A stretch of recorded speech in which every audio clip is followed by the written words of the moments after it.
Hello and welcome. It's your man in the shed, Andy P. So, if you haven't already subscribed and you're watching this video, what have you been doing, man? Let's get subscribing, yeah?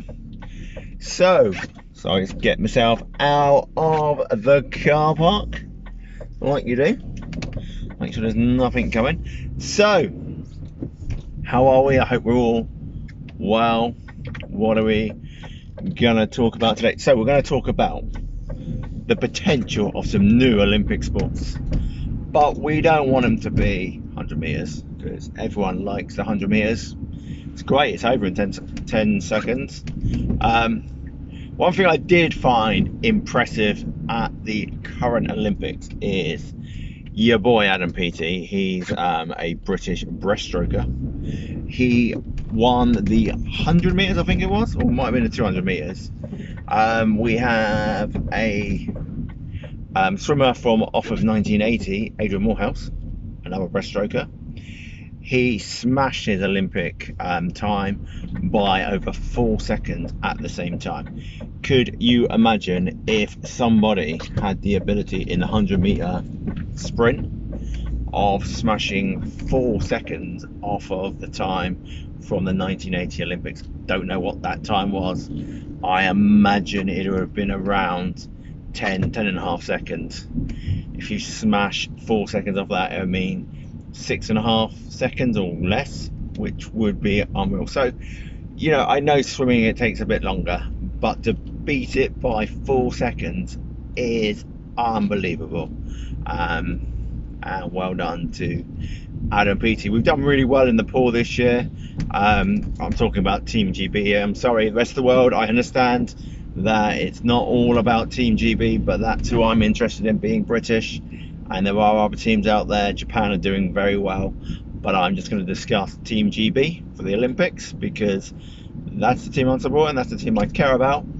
Not very good at the rowing this year, although we did get some bronze and some silver. First time since, I'm going to say 1980, I think it was the last time we didn't get a gold medal in rowing. You know, it's something that we predominantly have been very good, but it does seem that the director of rowing was basically booted out in 2016, and therefore someone who knew how to win, how to get the best out of people, was basically removed.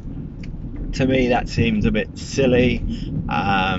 You know, you don't want to get rid of your best people. Obviously, people retire, and that does happen. You know, you look at in football, Manchester United, they haven't been as successful since Sir Alex Ferguson left. They are getting back there now, and that is going to be for a different podcast. That is, different video.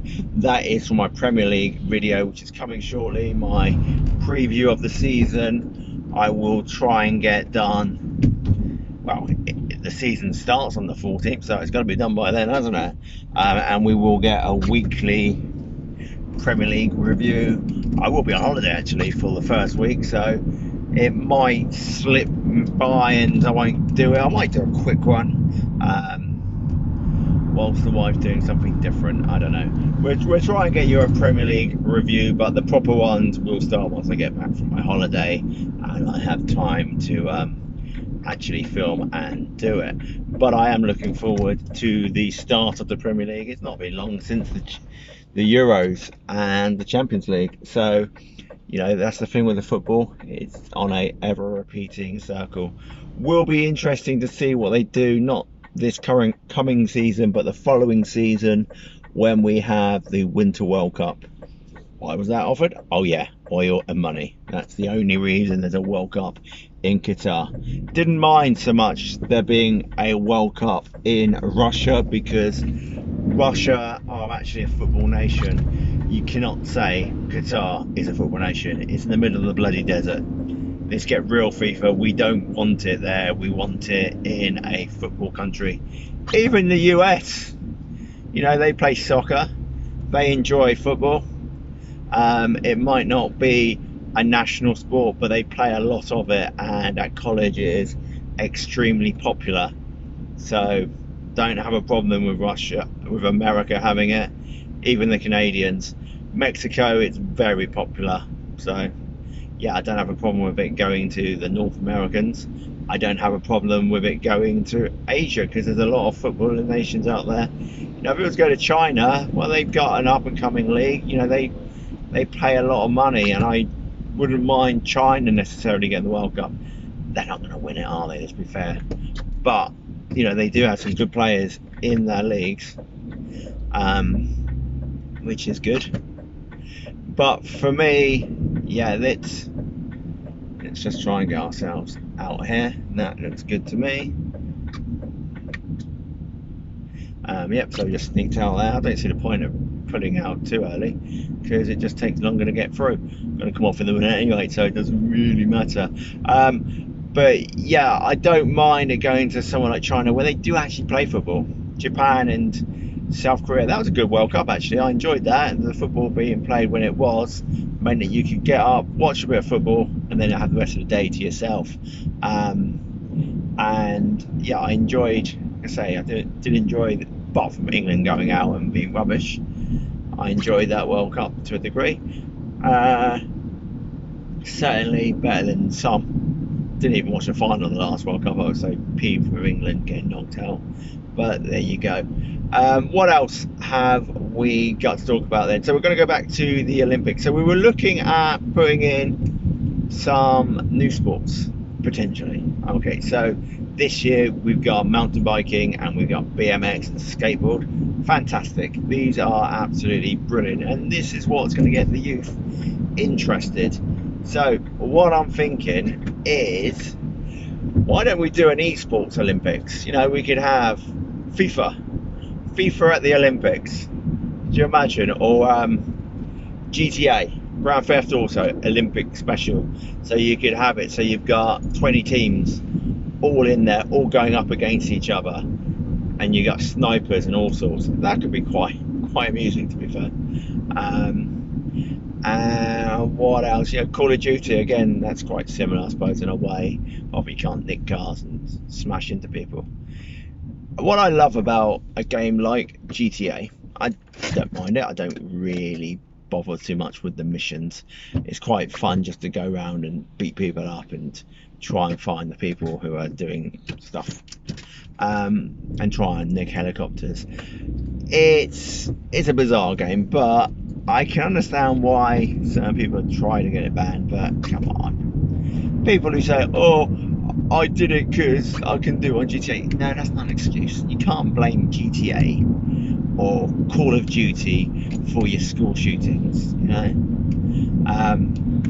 I was actually listening to a different YouTuber, and he was talking about people who invented stuff. So there was the man who developed leaded petrol, also developed CFCs. Wow, you done well, mate. You know, you've possibly caused more pollution than anyone.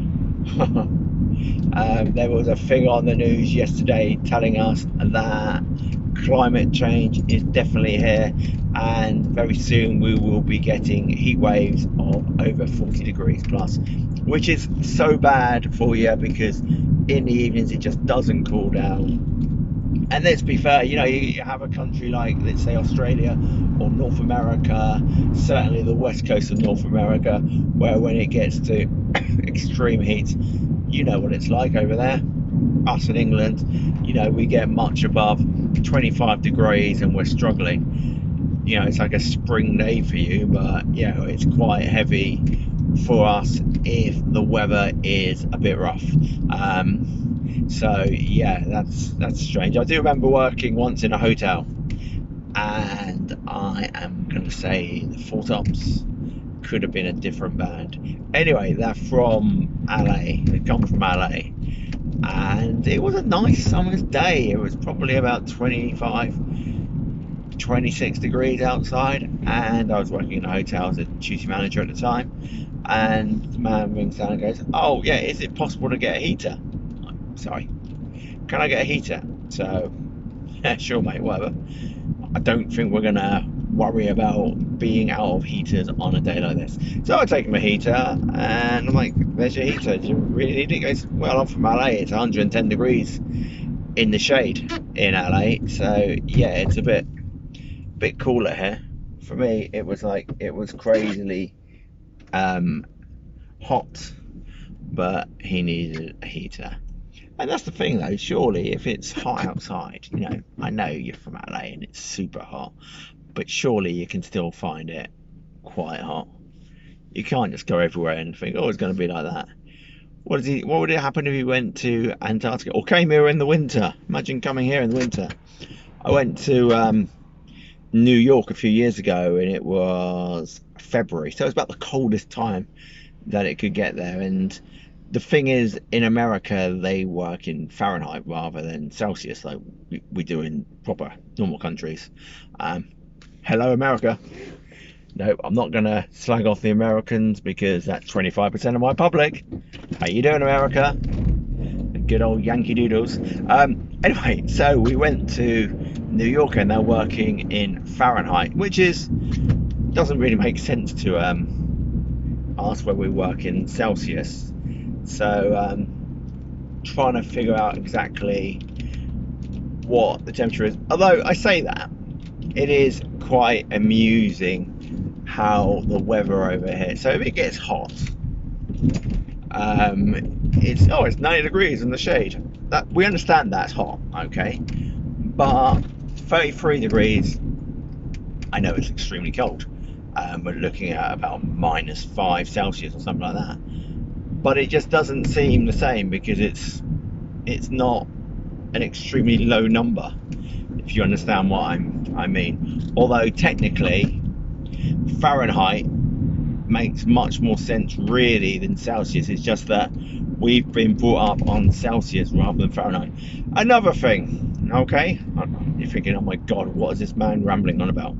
Okay, now I don't know how petrol is sold.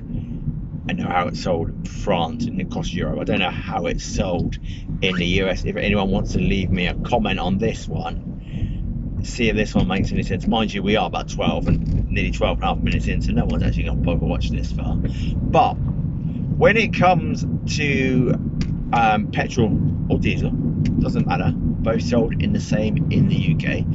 It's sold in litres, okay?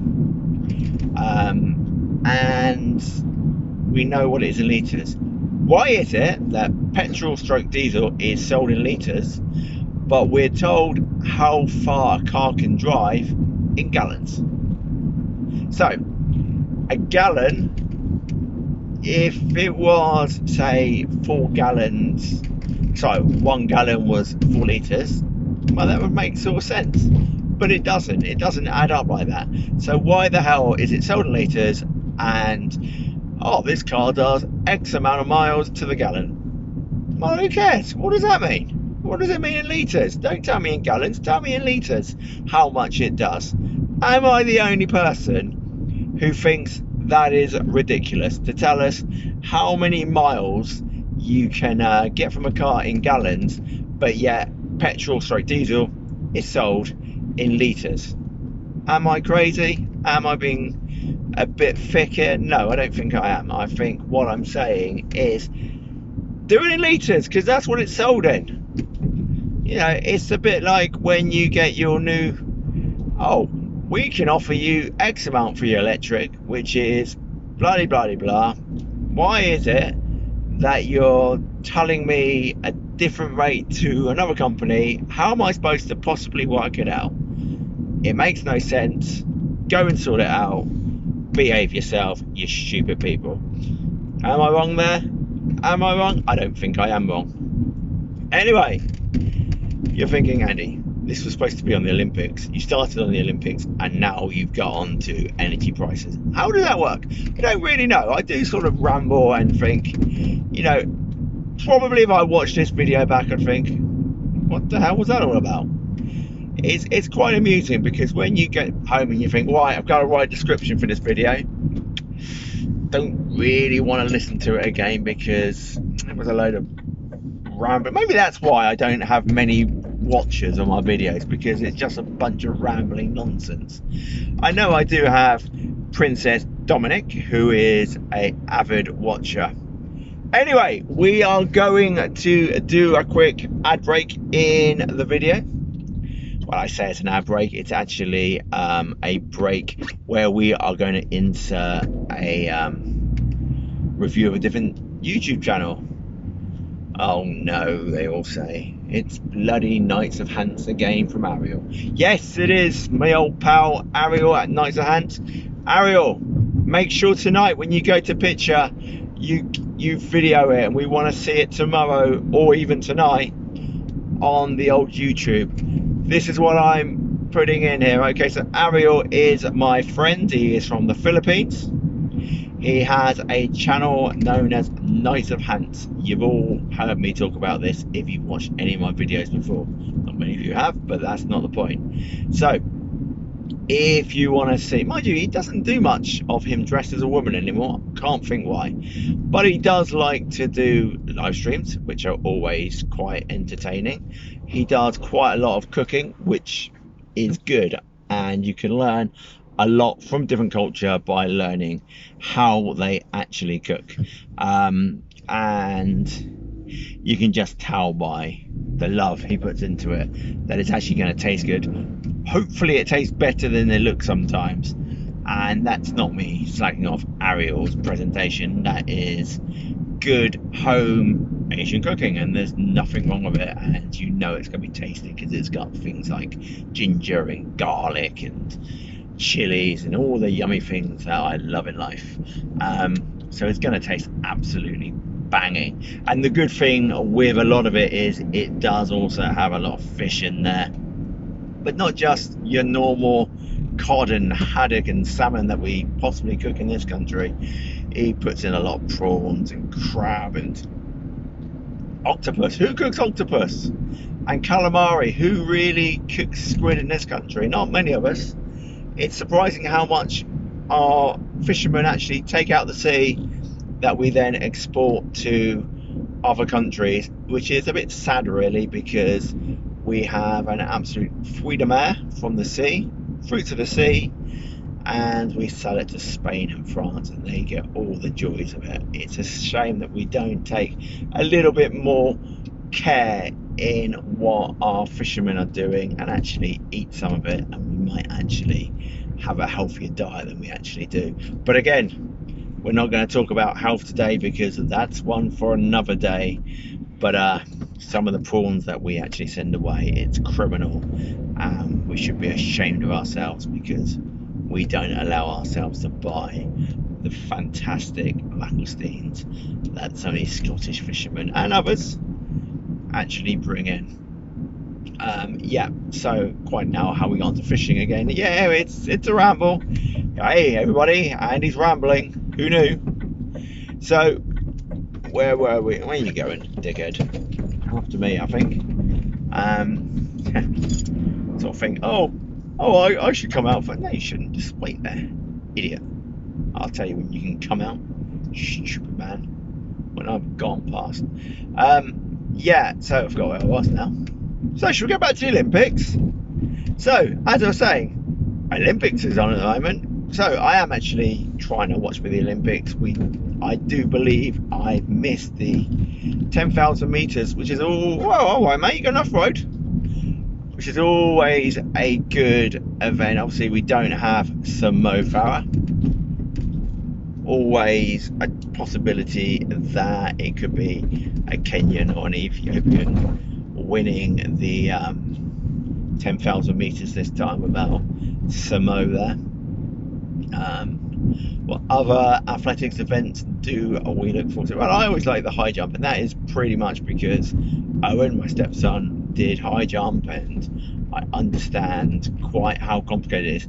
But this is the thing with a lot of Olympic events, okay? You don't realise how much skill and how much time actually goes into a lot of these events. So with the high jump, the amount of skill that goes into it. So you take something like long jump, and I'm not disputing the power, the athleticism, what goes into it. but you are basically jumping into a sandpit and you're just jumping forward as far as you can. There is a lot of technique to it, and I'm not doubting that. But with the high jump, where you have to jump up, it's not just a matter of jumping up. So if it's low enough, so say it was about a meter and 10, you can basically scissor kick, jump over it, which is not too hard, is how I would probably do it. But after a while, you have to do the flop. I can't remember who the man it was who invented the flop, but you've got to try and do that because you can get more height doing it that way. The thing with the, I'm going to say Flosby flop, probably the wrong name, but it's something like that. This flop type technique in your knee, your standing knee, that is the one nearest to where you're jumping, because you come out at a strange angle. You're putting something like 5 times the weight of your body into that knee by the way you jump and the spring you need. Now that is putting so much strain and pressure on your knee that it's no wonder that a lot of these athletes have serious knee injuries. I know Owen had a lot of knee injuries. He also had back injuries. Unfortunately, he's not able to actually compete in athletics anymore. I would say that without the injuries, he would be in Tokyo now. He would possibly be, if he was still doing high jump, he would have done that, or he could have done something like the decathlon. I'm not saying he would have won, but that he had the potential to go on and be, because he's got the height, you see now. When he was taking part, his friend had the height, but Owen always had the technique, and you know, in his job he does now, he has the technique that gets the job done to a very good standard, and he had that in athletics. So unfortunately, due to injuries, and again it's going back to all sports, it's not just technique and it's not just desire and fitness. He's definitely fit, but it's getting injuries at the wrong time which can end careers before they even begin. Yeah, you take someone like Lionel Messi or Cristiano Ronaldo, who are unbelievably gifted in that sport. Obviously these are the elite top sportsmen in the world, but if at 14 sorry, excuse me,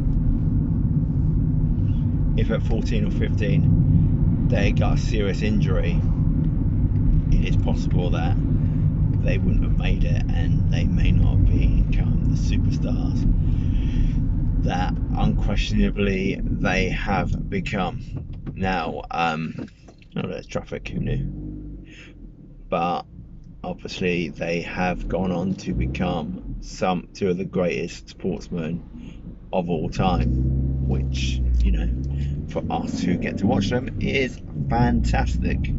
Oh look, we've gone on to football now. So we've done it all today. We've done a bit of can't remember half what we've spoken about. We've done the Olympics. We've now gone on to football. We've done my stepson. We talked a little bit about Ariel's YouTube station, and that I wanted to record a bit of his night out at the picture. But yeah, so I don't even know what I'm talking about now. Brain's starting to go a bit funny. So anyway, I think I'm going to end it there, because I think I've waffled on enough. Nearly home now. Not long, probably about 5 minutes, and then we'll get home. It's taking a bit longer today for some reason. I don't know why. There's not been a lot of traffic, but there it is. Sometimes it can be 23 minutes, and sometimes it can be half an hour to get home. Who knew? Anyway, this has been your man in a shed. Good news on the tortoise front. He is getting better. He's feeling a lot better now, so that's good. I'm sure he's been chilling today. But as I say, this has been your man in the shed, Andy P. Got a trip to the tip again today. I always look forward to that. Taking a bit of topsoil, so that'll be good. Gives me a trip out, doesn't it? Right, let's go and see the men at the tip.